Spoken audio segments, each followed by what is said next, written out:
Born in St. John's, Newfoundland, in Canada, my grandfather Verge was raised in Brooklyn, New York, one of 10 children. Typical of a generation of men toughened by the Great Depression and war, his was a lifetime of labor, frugality, and sacrifice for his family. Every decision he made post-fatherhood was inherently in the best interest of his children. This disposition and way of life, passed down from his father before him, has continued to matriculate throughout the family over the years and has manifested in me as well. I definitely believe in the importance of being and having a father. When I was about 3 years old, my mother filed for divorce and my parents ended their 4-year-old marriage. After all the smoke cleared, all that was left was my mom and my 1-year-old baby brother David. No dad. One day I was watching my mom cry and said, "Don't cry, Mom. We'll be okay. I'm strong enough to move the furniture." At the time, I believed that's what a father did, move heavy things. I had no idea, but I told my mom I was going to be a great dad one day. My father moved to Los Angeles where he stayed, with little to no contact with us at all. He went as far as adding the letter E to the end of his last name and switching his social to avoid paying child support.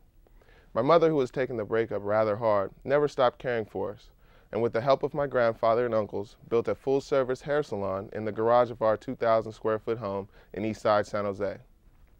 After about 3 years, my mom remarried, primarily because she didn't want us growing up without a father figure, and my stepfather marched in and raised us as his own.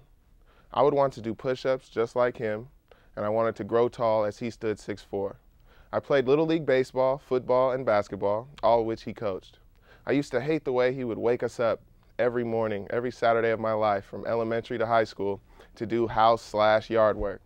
Once I went away to college and saw guys in the dorm living in total filth and not even knowing how to operate a washing machine, I felt different. I believe he made me responsible, made me a man.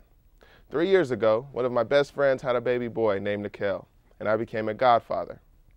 As far as I know, a godfather is there to be in the child's life and to step in as a father if anything happened to the biological dad. I love spending time with him. I think he's definitely ahead of the curve for his age, with an impressive vocabulary and sense of understanding. I feel like he's so pure and beautiful. It lights my heart up when he says, "Can I go with you, Uncle Mike?" Or, "I want running shoes just like yours, Uncle Mike." Watching him watch me shows me how much I need to be a positive role model for him. Sometimes I'll give his parents a break and have him for 2 to 3 days, especially since the birth of their second son a year ago. Even though he's 3, we regularly go to the movies, among other places, and people always assume he's my son, which doesn't bother me. Sometimes I wish he were. But the truth is, at the end of the day, I get to bring him home.